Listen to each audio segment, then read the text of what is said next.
안 해봐서 인사하고 별로 굳은 얼굴로 예, 하시는 것 같아요. 믿음이 없이는 하나님을 기쁘시게 못한다 이렇게 얘기했어요. 제가 히브리서를 가지고서 금요 철학 기도 때 기도 제목으로 한번 이렇게 한 적이 있는데, 여기 못한다는 말은요, 절대로 선천적으로 안전뱅이가 자신의 두 발로 바로 선다든지 걷거나 뛰는 것을 기대할 수 없듯이 믿음이 없이는 하나님을 기쁘시게 하는 일은 일어나지 않는다는 거예요. 믿음이 있어야 하나님이 기쁘시게 한다는 거죠. 우리 사복음서 가운데 특별히 마태, 마가, 누가보다는 요한복음에 믿음이 있어서 주님께 나아갔던 사람들을 주님은 다 만나주셨습니다. 그가 누가 됐든 어떤 환자였든지 간에. 그래서 히브리 11장 6절에서 두 동사 나아간다, 그죠? 믿음이 없이는 하나님께 나아가는 자, 그죠? 그 다음에 찾는 자, 이 두 동사는 믿음의 삶을 상징합니다. 믿음은 뭘까? 하나님께 나아가 하나님을 찾는 겁니다. 그분이 살아계시기 때문에 나아가는 것이고, 그분이 문제를 해결할 수 있다고 하는 것을 알기 때문에 그분을 찾는 겁니다. 이 찾는다는 이 말은 현재 분사입니다. 계속해서 찾는 겁니다. 믿음은 하나님을 만날 때까지 찾는 겁니다. 엑제테오라는 이 동사는 고대 헬라어 문헌에서는 과학적인 조사로 쓰이고 있고 70인역에서는 따라시라는 단어의 역어입니다. 주위에서 찾는다, 구한다, 문의한다, 요구한다는 뜻입니다. 우리 하나님을 찾게 되시길 주의 이름으로 축원합니다. 이게 뭐 어떻게 찾죠? 기도로 찾는 것. 하나님 앞에 무릎 꿇고 자신의 죄를 회개하고 돌이켜 하나님의 존재를 인정하고 그가 계신 것과 그가 또한 자기를 찾는 이들에게 상 주신 이심을 믿고 나아가는 겁니다. 이사야 55장 6절 보면 너희는 여호와를 만날 만한 때 찾으라, 가까이 계실 때 그를 부르라. 우리 주님이 우리 주변에 계실 때 지금 우리가 그때 찾아야 되겠죠. 창세기 25장 22절 보면 그 아들들이 그의 태 속에 서서 싸우는지라 그가 이르되 이럴 경우에는 내가 어찌할꼬 하고 가서 여호와께 묻자온대. 그죠? 하나님께 문의하는 것, 이게 찾는 겁니다. 우리가 신앙생활은 아주 간단하면서도 아주 이 습관이 잘 들어야 됩니다. 자꾸 찾는, 구하고 찾고 하는 이게 훈련이 잘 돼야 됩니다.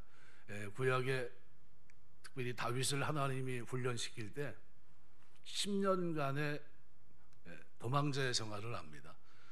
그때는 기도가 들쑥날쑥하고 기도하지 않을 때도 있었고 뭐 시글락에 내려갈 때는 기도를 안 했었으니까요. 하나님과의 교제도 단절된 것 같고, 위기가 오면 기도하거든요.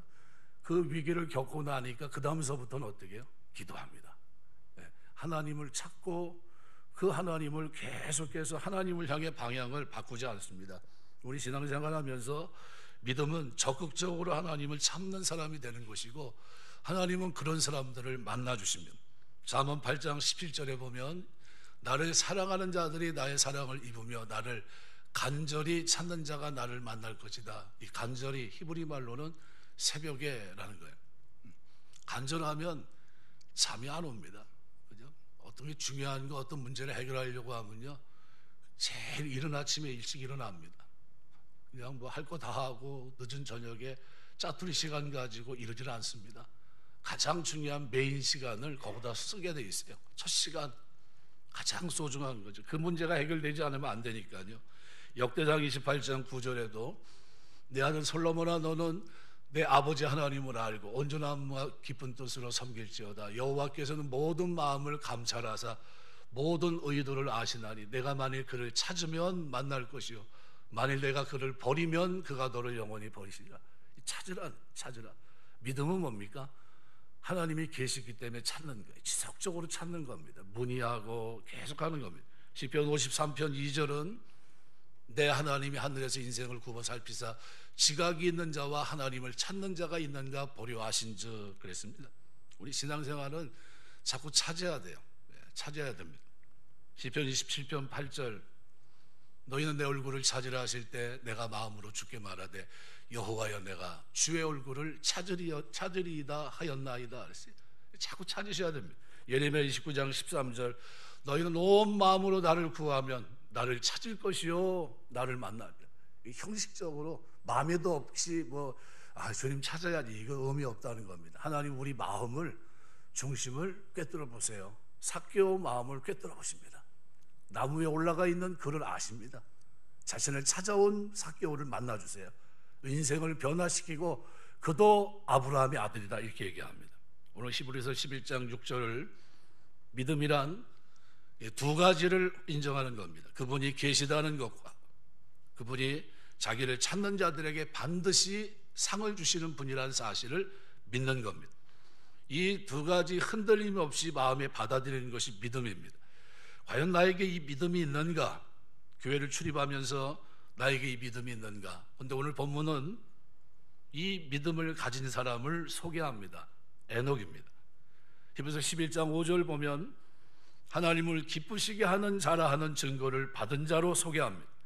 6절에서는 하나님, 믿음이 없이는 하나님을 기쁘시게 하지 못한다고 말씀합니다.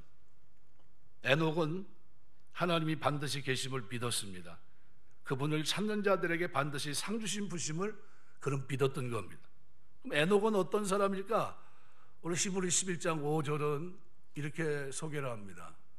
믿음으로 에녹은 죽음을 보지 않고 옮겨졌으니 하나님이 그를 옮기심으로 다시 보이지 아니하였느니라. 그는 옮겨지기 전에 하나님을 기쁘시게 하는 자 증거를 받았다. 옮겨지기 전에 어떤 게 있었다는 거예요.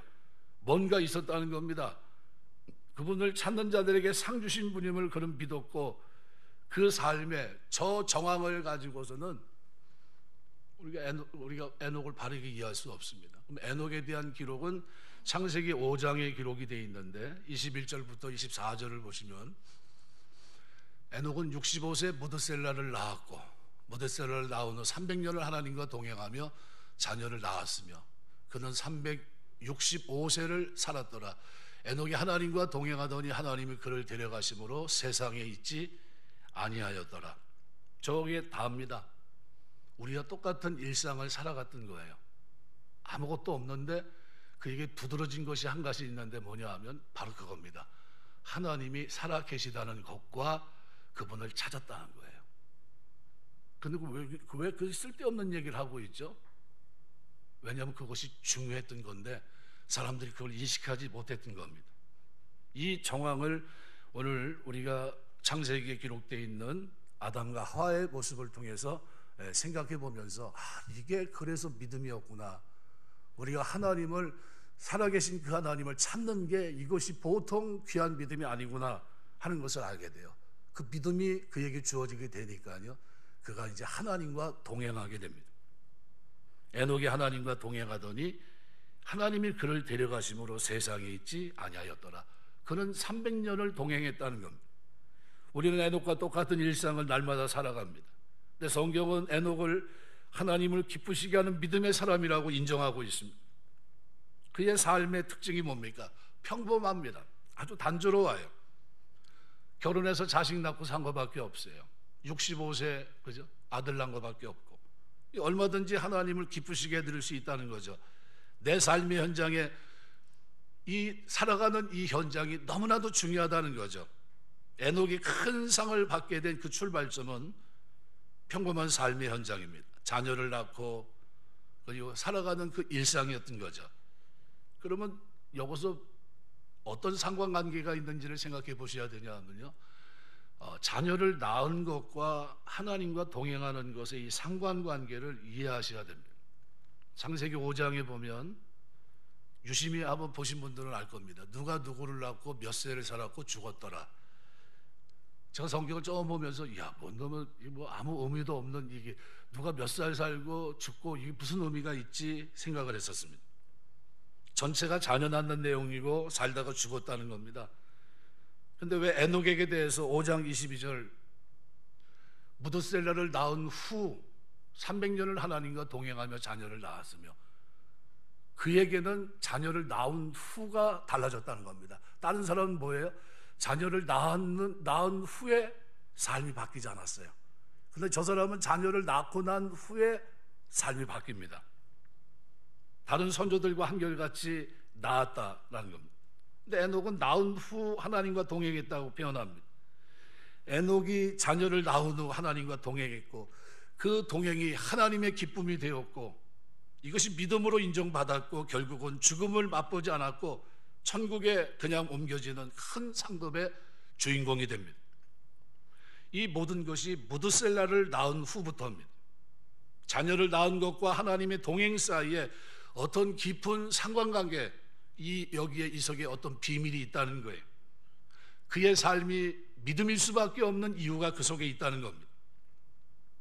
성경 전체를 관통하는 하나의 흐름이 있습니다. 그것은 뭐냐면 하나님이 우리를 사랑한다는 거예요. 우리와 함께하고 싶다고 하는 겁니다. 그것이 하나님의 소원입니다. 그것은 하나님께서 인간인 우리와 친하게 지내시고 싶다 이 정도가 아닙니다. 영원히 함께하고 싶다는 거예요. 영원히 매우 가까이 지내고 싶어 하신다는 겁니다. 이 하나님의 뜻과 소원이 이 땅의 창조 역사를 시작하게 했습니다. 이것이 동기입니다. 하나님의 사랑, 이 열망이 이 땅에 아담과 하와를 창조하게 하셨고요.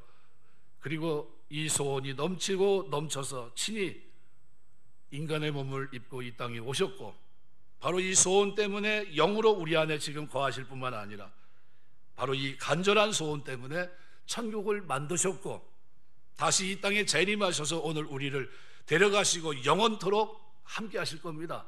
뭐 때문에요? 우리를 사랑하시는 그분이 우리를 그렇게 깊은 관계 속에서 생각을 합니다. 이것이 하나님이 가지고 있는 변하지 않는 소원입니다. 우리 하나님은 인간과 관계를 가지고 싶은 불타는 열의를 갖고 계십니다. 우리가 죄를 질지라도 죄 속에 있는 그 문제를 해결하고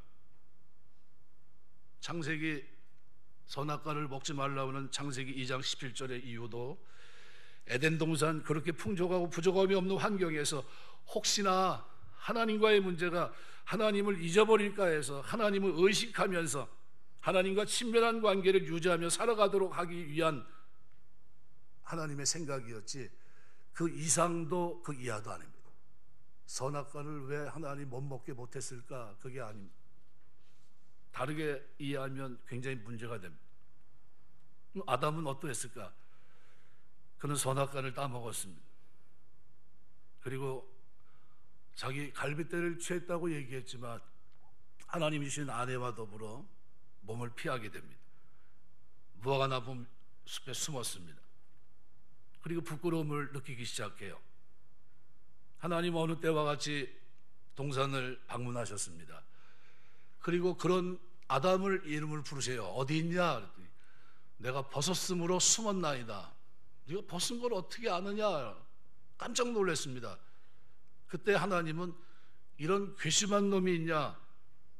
당장 내 앞에 일로 나와라 이렇게 얘기하지 않으셨어요. 아담아 어디 있느냐 물어보세요. 창세기 3장 9절 아주 온화한 자상하신 그런 부름입니다. 여호와 하나님이 아담을 부르시며 그에게 이르시되 내가 어디 있느냐. 죄를 짓고 하나님을 피해 숨어버린 아담을 하나님은 애착에 찾으셨습니다. 바람이 몹시 불던 어느 날 동산을 찾아오셨던 그 주님의 하나님의 모습을 창세기 3장 8절은 그들이 그날 바람이 불 때 동산에 거니시는 여호와 하나님의 소리를 듣고 아담과 그의 아내가 여호와의 낯을 피하여 동산 나무 사이에 숨은지라 이렇게 얘기합니다. 그리고 그들을 위해서 신이 양을 잡아 가죽옷을 만들어 입혀 교제하기를 원하셨습니다. 창세기 3장 21절입니다. 여호와 하나님이 아담과 그의 아내를 위해서 가죽옷을 지어 입히시니라. 가죽옷은 자기 아들 독생자를 뜻합니다. 요한복음 1장 29절 요한이 자기에게 나오심을 보고 이르되 보라 세상 죄를 지고 가는 하나님의 어린 양이로다 이랬습니다. 우리와 친밀한 관계 회복을 위해서라면 자기 아들도 아끼지 않으셨어요. 그것이 하나님의 본심입니다. 그래서 로마서 8장 32절은 이렇게 표현해요. 자기 아들을 아끼지 아니하시고 우리 모든 사람을 위해 내주시니가 어찌 그 아들과 함께 모든 것을 우리에게 주시지 아니하겠느냐. 하나님의 일관된 마음은 우리를 향한 마음은 친밀한 교제로의 부르심입니다. 깨어진 관계를 회복될 수만 있다면 어떤 희생도 감수하시겠다는 겁니다. 독생자를 내어주시면서 하나님은 자기 사랑을 나타내셨어요.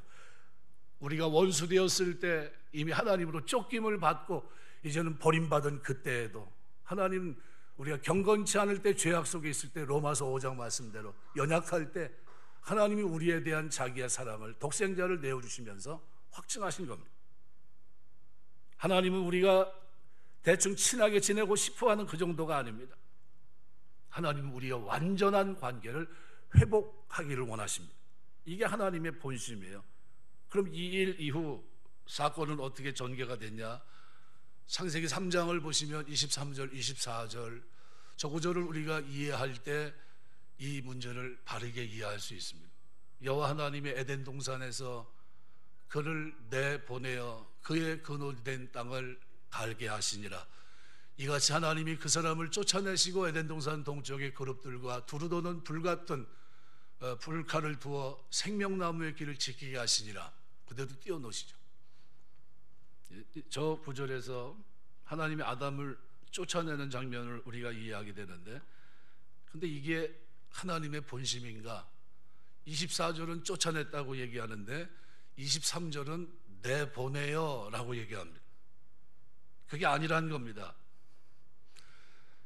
자식을 키워본 부모님들은 매를 드는 경우가 가끔 있습니다. 어떨 때? 언제 듭니까? 잘못했을 때입니다. 아주 큰 잘못을 했을 때는 어떨까요? 너는 내 자식도 아니다. 그리고 어떻게 해요? 너 집에서 나가라고 그러면 그게 본심입니까? 아니면은 죄를 뉘우치라고 하는 경고입니까? 본심이라고요? 부모가 자식을 내보내면서 너하고 나하고 끝이다. 두 번 다시 내가 너를 보나 보다. 너는 안 볼 거야. 이렇게 가는 게 아니라요. 여기 쓰이는 내보내요 라는 말은 샬라흐라는 히브리 말인데요, 이 말은 따끔하게 한번 야단치겠다는 거예요. 너 한번 네가 지금 저지른 일 가지고 나하고 한번 얘기 한번 하자. 다시는 그를 죄를 짓지 않도록 한번 얘기를 해보자. 그런 의미로 어떻게 해요? 야단치려고 어떻게 해요? 그를 내보내, 에덴 동산에서 그를 내보내서 근원된 땅을 갈게 하신 겁니다. 그러면 저때 아담이 하와가 뭘 어떻게 했어야 될까요?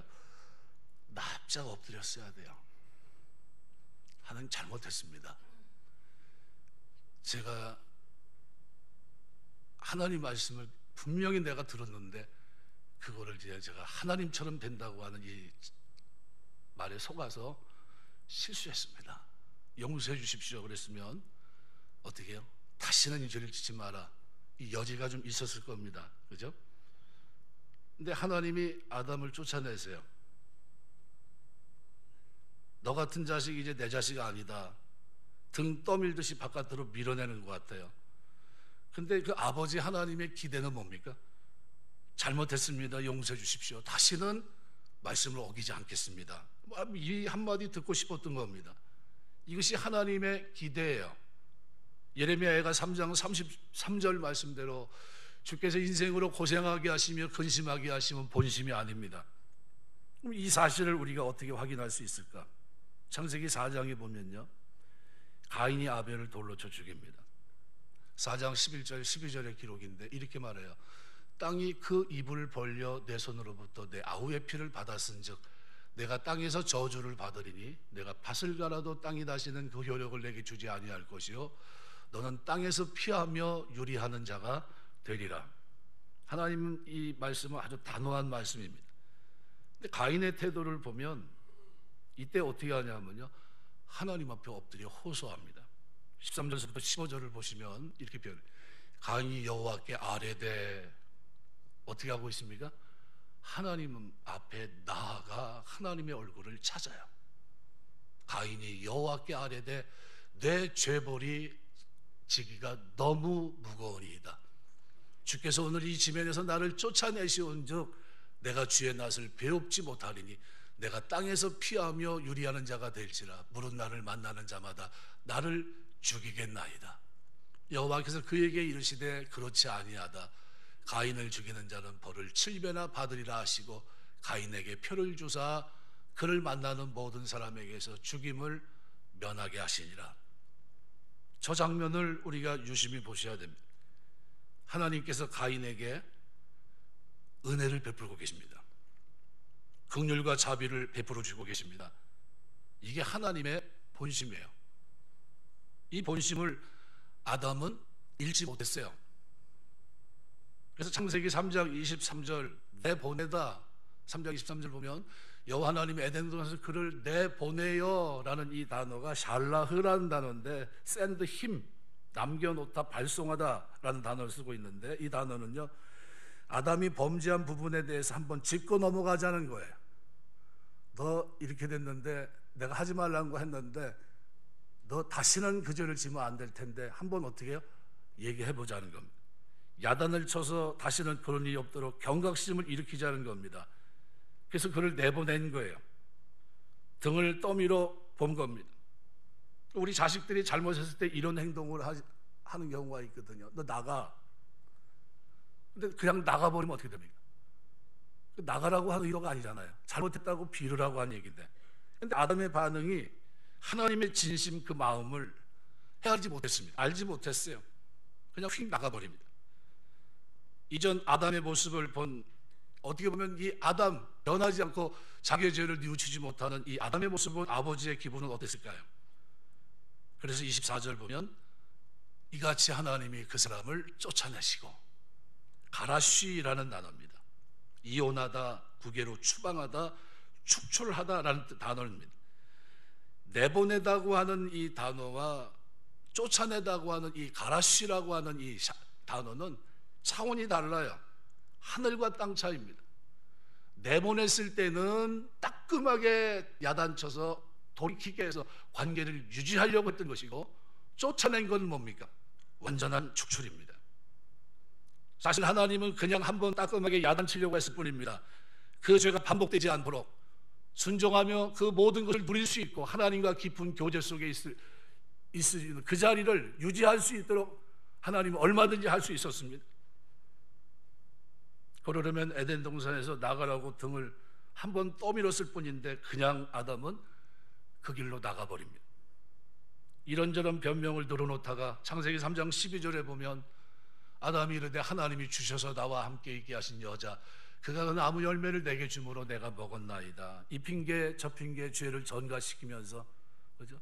그러다가 뛰쳐나가고 맙니다. 용서를 구하기는커녕 집을 나가 땅을 갈고 농사를 짓기 시작합니다. 누구의 본심? 하나님의 본심도 모른 채, 만일 그때 샬라흐 내보내실 때 돌아서서 아버지 하나님 내가 잘못했습니다, 한 번만 용서해 주십시오 했더라면 하나님은 가라쉬 쫓아내지 않았을 거예요. 이것이 가능성입니다.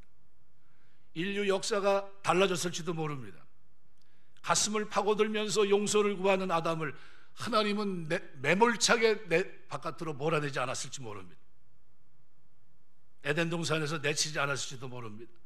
왜냐하면 하나님은 인간과 친밀한 교제를 열망하고 계셨기 때문입니다. 그럼 그 후로 아담의 후예들은 어떻게 되었을까? 그것이 창세기 5장입니다. 저들은 하나님의 본심을 헤아리지 못하고 점점 하나님과 멀어져 갑니다. 하나님의 존재를 잊어버리고 그 하나님을 찾지 않아요. 하나님께 나아가야 되는데, 그 관계를 회복해야 되는데, 근데 하나님이 사람 지은 것을 후회할 정도로 창세기 6장 6절 보시면 땅 위에 사람 지으심을 한탄하사 마음에 근심하시고, 그들이 하나님께 제사 드린 흔적을 찾을 수가 없습니다. 홍수 심판을 받은 것은 그만큼 하나님으로부터 멀어졌다는 것이고 죄가 점점 관영해졌다는 겁니다. 완전히 덮였다는 거예요. 그런데 이런 자들에게 하나님께서 계속해서 놀랍게도 무의미해 보이는 그 땅에 자녀를 주십니다. 누가 누구를 낳고 몇 년을 살았고 죽었더라. 왜 이렇게 그 지으신 것을 후회할 정도로 멀어진 죄악 속에 있는 사람들에게 끊임없이 자녀를 주셨을까? 일종의 사인입니다. 하나님은 우리가 아버지가 되면, 자녀를 낳게 된다면 오늘 우리가 하나님 아버지의 마음을, 자녀인 우리가 친숙하게 지내고 싶은 그 마음을 어쩌면 이해할 수 있지 않겠는가 하는 이 일말의 기대감을 가지고 끊임없이 죄악된 그 땅에 자녀를 낳을 수 있도록 허락하셨던 겁니다. 범죄함에도 불구하고, 하나님을 떠나 멀리 떠나감에도 불구하고 하나님은 자녀를 낳을 수 있도록 계속 허락하십니다. 근데 저들 중에 단 한 사람도 하나님께 가까이 나오는 자가 없었어요. 자식을 낳아 기르도록 했지만 하나님 아버지의 본심, 그 애타는 중심을 잃지 못하고 하나님의 뜻과 동행하기를 원하는 자는 아무도 없었습니다. 무려 600년 동안이나 긴 시간이었습니다. 그런데 아담의 6대손 에녹이 태어납니다. 아담의 나이 622세였습니다. 에녹 65세가 되었을 때 하나님께서 그에게 자녀를 허락하셨는데 그 이름이 무드셀라입니다. 자식을 낳고 키워보니까 하나님의 마음을 에녹이 알게 돼요. 하나님의 본심을 그가 이해합니다. 무드셀라를 낳은 후 하나님과 동행했다고 하는 것은 그가 이제 하나님을 찾기 시작했다는 거예요. 자녀를 키우면서 하나님의 마음을 읽었다는 뜻입니다. 하나님이 아담과 하와 7대 조상이었던 내보내신 것, 쫓아내신 것, 이 의미를 그가 어렴풋이 깨달은 것 같아요. 내가 내 자식이 함께하길 원하는 것처럼 하나님도 나와 함께하기를 원하시는구나. 그리고 그것이 깨달아지는 순간 그가 그때부터 하나님께 나아가기 시작합니다. 하나님을 찾기 시작했어요. 하나님을 바라보고 나아가기 시작합니다. 그분이 계신 것과 찾는 자에게 상 주신이심을 믿고 하나님을 찾기 시작합니다. 그리고 하나님과 마침내 동행합니다. 하나님이 기쁨을 이기지 못하십니다. 그리고 에녹을 보시면서 하나님은 오늘 히브리서 11장 6절 말씀을 하시고 계십니다. 믿음이 없이는 하나님을 기쁘시게 하지 못하나니 하나님께 나아가는 자는 반드시 그가 계신 것과 또한 그가 자기를 찾는 자들에게 상 주신 이심을 믿어야 할지니라. 하나님께 나아가 하나님을 찾는 것, 이것이 하나님 보실 때 가장 아름다운 것이었다는 겁니다. 하나님이 기쁨을 이기지 못하셨어요. 평범한 일상 속에 숨겨놓은 이 하나님의 소원을 에녹이 알아챘어요. 그리고 하나님께 나아가 하나님을 찾기 시작합니다. 그리고 믿음의 동행이 시작됐습니다. 나는 순종해야 되겠다.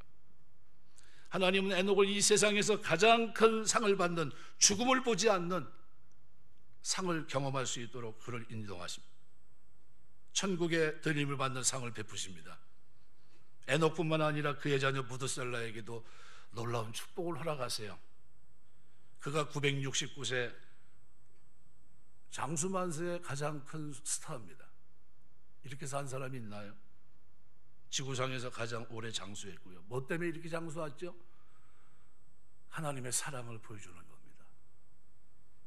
그런데 더 놀라운 것은 무드셀라가 죽던 바로 그해 노아 홍수가 시작됩니다. 노아 600세가 됐고요. 홍수 심판을 받지 않도록 무드셀라는 하늘로 데려가신 겁니다.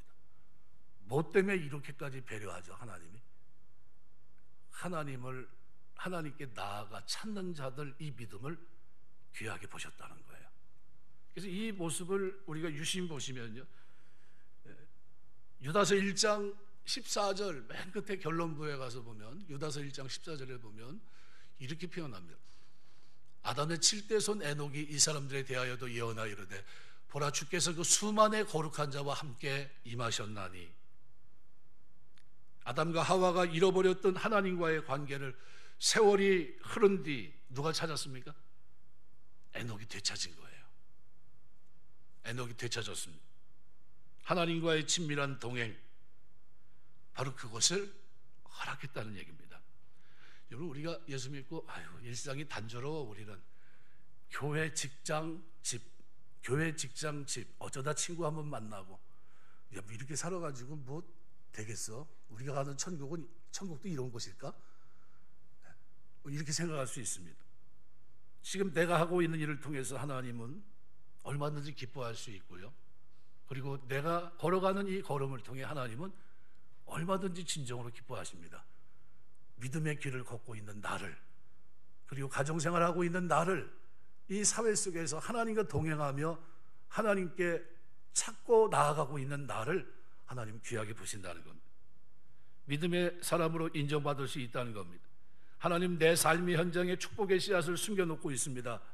일상이지만 그것은 하나님 앞에 하나님은 상 주시는 분이라는 사실을 믿고 나아가면 반드시 찾는 자들에게 하나님은 큰 상을 베푸세요.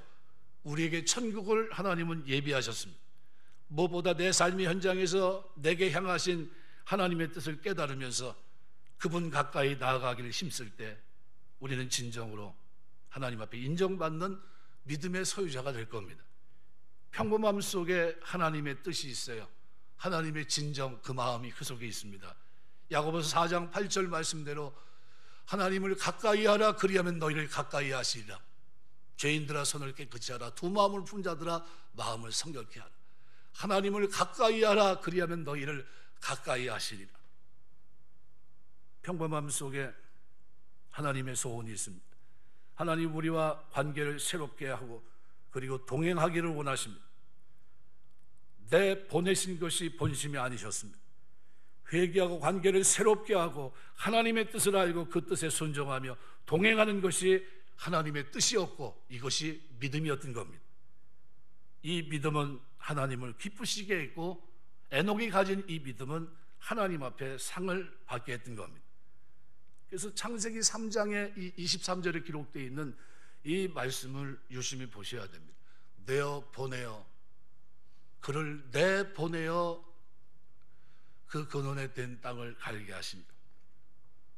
이 내보냈다, 샬라우라는 단어는 열왕기상 9장 7절에서는 던져버리다. 내가 그 중에서 준 땅에서 끊어버릴 것이요 내 이름을 위해 내가 거룩하게 구별된 이 성전이라도 내 앞에서 던져버리리니 이스라엘은 모든 민족 가운데 속담거리와 이야기거리가 될 것이요. 무슨 얘기입니까? 던져버리는 게 영원한 뜻입니까? 아니면 회복이 하나님의 뜻입니까? 회복이죠. 근데 일시적으로 보여요. 죄 가운데 있으니까 던지십니다. 생각해 보자는 거예요. 이사야 27장 8절 보면 주께서 백성을 적당하게 견체 가서 쫓아나실 때 동풍 부는 날에 폭풍으로 그들을 옮기셨느니라. 쫓아냈다는 거예요. 쫓아냈다. 백성을 적당하게, 이 샬라우라는 단어입니다. 강형으로 쓰였습니다. 하나님께서 단호하게 하셨다는, 단호하게 쫓아내셨다. 이유가 뭡니까? 이러한 사건을 통해 우리는 죄를 미워하신 하나님의 거룩하심과 인간이 죄 가운데서 영원히 사는 것을 막으시려고 하는 하나님의 자비를 동시에 느끼고 살아가야 되는 겁니다. 하나님이 그 사람을 내어 보내요. 23절은 이 동사가 앞절과 필연적인 관계를 갖는 결과임을 보여주는 히브리어 계속적 와우라는 단어로 시작을 합니다. 이것은 하나님께서 인간이 죄악의 굴레를 쓰고 불행한 상태로 영원히 사는 것을 막기 위해서 생명나무가 있는 에덴 동산에서 내어 보내시는 방법을 사용하셨다는 겁니다. 그것이 진심이 아니었어요. 그런데 돌이키지 않으니까 쫓아내신 겁니다. 그래서 창세기 3장 24절은 쫓아내시고 까라시라는 게 이혼했다는 겁니다. 인연을 끊었다는 얘기입니다. 하나님께서 인간이 인류 최초의 낙원인 에덴 동산과 인연을 완전히 끊도록 할 수밖에 없었다는 겁니다. 우리 신약 그리스도 안에 있습니다. 놀랍게도 이 땅에 주님이 2000년 전에 오셨는데 6개월 전에 복음을 전했던 세례 요한은 뭐라고 외치죠? 마태복음 3장 2절 말씀에 보시면 회개하라 천국이 가까웠느니라. 뭐 때문에 저 말씀하시죠? 관계 개선해 보자는 겁니다. 그런데 놀랍게도 마태복음 4장 17절에 보면 우리 주님도 사역을 시작하는 첫 일성이 뭡니까? 이때부터 예수께서 비로소 전파 이르시되 회개하라 천국이 가까웠느니라. 뭐 하는 거죠? 쫓아냈던 그들을 찾으시러 온 겁니다. 죄인 돼서 돌아오지 못하고 있던, 내보냈던 그들, 하나님 마음을 헤아리지 못했던 그들에게 하나님의 본심을 나타내기 위해서 이 땅에 오셨던 거예요. 그리고 내가 하나님의 사인으로 이 땅에 왔다, 이거를 말씀하셨던 겁니다. 그래서 회개하라 천국이 가까웠느니라 이 말씀을 대하면서 우리는 누구의 사랑을 느껴야 됩니까? 하나님의 본심을 느껴야 돼요. 하나님이 우리를 이렇게 사랑하시는구나.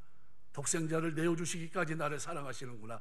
내보내신 것, 쫓아내신 것이 그것이 본심이 아니었구나. 내보내서 내가 회개하고 돌아오기를 원하셨는데, 그런데 내가 우리 첫사람이 돌아오지 않았는데, 그런데 돌아왔던 누구를요? 오늘 에녹을, 히브리서 기자는 하나님을 기쁘시게 한 에녹을, 그를 얼마나 기뻤으면 무드셀라를 태어난 그의 무드셀라조차도 그 죽음이 홍수 심판을 경험하지 않게 하시고, 그가 죽는 그의 노아 600세 홍수를 통해 지면을 멸하시는 과정에서 그들을 천국으로 데려가세요. 이것이 하나님의 본심이라는 겁니다. 하나님과의 친밀함, 그것이 천국의 삶입니다. 죄로 인해 친밀함이 깨져버렸던 거죠. 에녹의 동행은 에덴 동산에서 잃어버린 친밀함을 회복한 사건입니다. 죄를 짓기 이전의 상태를 연상하게 만드는 사건이었던 겁니다. 그래서 유다서 1장 14절은 아까 본 그대로 아담의 칠대손 에녹이 이 사람들에 대하여 예언하여 이르시되 보라 주께서 수만의 거룩한 자와 함께 임하셨다는 거예요. 자기를 데려가요. 아담의 칠대손 에녹이 엄청난 상을 받았는데 그 상 받은 이유가 뭡니까? 그가 하나님께 나아가 찾기를 어떻게 멈추지 않았다는 거예요. 그가 계신 것과 그가 또한 자기를 찾는 이들에게 상 주시는 이심을 믿어야 할지니라. 그가 그걸 믿었다는 겁니다. 아담과 하와가 잃어버렸던 하나님과의 관계를 세월이 흐른 뒤 600년의 세월이 흐르는 그 속에서 에녹이 되찾습니다. 하나님과의 친밀한 동행, 그 자체가 천국이었던 거죠. 오늘 우리에게 부활하신 주님은 성령으로 우리와 함께 하십니다. 영원히 함께 하시다고 오늘 우리에게 찾아오셨어요. 최고의 축복은 하나님과의 교제입니다. 하나님과의 친밀함이 회복되는 겁니다. 믿음의 삶을 사는 오늘 우리가 회복해야 될 것이 있는데, 그것은 하나님의 친밀감을, 성령의 임재를 경험하면서 하나님의 말씀이 기억나게 하시고 떠오르게 하시면서, 그리고 그 뜻을 붙잡고 이 땅을 동행하며 살아가는 이 믿음의 삶이에요. 이것이 축복이라는 거예요. 이것을 설명하고 있는 겁니다. 아담과 하와가 죄로 이뤘던 하나님의 친밀함을 이 땅에 회복하는 것, 이것이 동행인 것입니다. 요한복음 15장 14절 15절은 이렇게 표현해요. 너희는 내가 명하는 대로 행하면 곧 나의 친구라. 이제부터 너희를 종이라 하지 아니하리니 종은 주인이 하는 것을 알지 못함이라. 너희를 친구라 하였노니 내가 내 아버지께 들은 것을 다 너희에게 알게 하였습니다. 이 동행의 걸음을 걸었던 사람이 누굽니까? 구약의 아브라함이에요. 아브라함을 뭐라 부르십니까? 친구라 불러요. 그가 처음서부터 친구였나요? 믿음으로 하나님이 계신 것과 상주심을 바라보며 하나님을 찾고 약속의 땅을 바라보며 돌아가지 않고 그가 어떻게 해요? 그 길을 걸어갔을 때 하나님은 그를 어떻게 해요? 친구로 모든 문제, 소돔 고모라가 멸망하는 그 순간에도 대화하십니다. 하나님 이 성을 그냥 그렇게 멸하게 놔줄 것입니까? 하나님 이 성에 만약 의인 10명이 있으면 어떻게 하시겠습니까? 하면서 기도하며 하나님과 친밀한 관계 속에 있는 아브라함의 모습을 성경은 조명합니다. 아모스 3장 3절은 이렇게 표현합니다. 두 사람이 뜻이 같지 않는데 어찌 동행하겠느냐. 말씀을 맺겠습니다. 히브리서 11장 오늘 본문에 기록되어 있는 에녹 이 삶을 돌아보세요. 하나님 우리에게 원하는 게 뭘까요? 회개하고 돌아와 나와 교제하자는 겁니다. 나와 친밀하게 이 땅을 살아보자는 겁니다. 성령을 내가 선물로 줄 테니 너희는 이 땅에서 삶이 다가 아니라는 겁니다. 영원한 천국에서의 영원한 삶을 위해서 나는 너희에게 독생자까지 내어줬다는 거예요. 뭐가 아깝겠습니까? 우리와 관계를 회복시키기 위해서 독생자까지 내어주셨다고 한다면, 그러면 우리는 동행을 회복하셔야 돼요. 하나님, 내가 이제 회개합니다. 하나님의 자녀로 이 땅을 살아보겠습니다. 하나님이 나를 이렇게 사랑하는 줄 진짜 제가 몰랐습니다. 하나님의 본심을 내가 헤아려 이 땅을 살 수 있도록 은혜 주시니 감사합니다. 이제는 하나님의 자녀로 하나님 마음을 헤아리며 하나님의 뜻을 붙잡고 주님이 예비한 그곳에 가기까지 이 땅의 순례의 길 속에서 믿음으로 하나님을 기쁘시게 하는 자로 살아보겠습니다. 이것이 오늘 우리의 고백이 되고, 이것을 우리가 결정한다면 하나님은 에녹을 보시고 기뻐하신 것처럼 오늘 우리를 보시면서 또한 기뻐하실 줄 믿습니다. 믿음이 없이는 하나님을 기쁘시게 하지 못하나니 하나님께 나아가는 자는 반드시 그가 계신 것과 그가 또한 자기를 찾는 이들에게 상 주시는 이심을 믿어야 할지니라. 이 믿음이 저와 여러분에게 늘 충만해서 이 땅에서 하나님을 기쁘시게 하는 자라 하는 증거를 얻고 동행하는 삶이 되시길 주의 이름으로 축원합니다. 기도하겠습니다.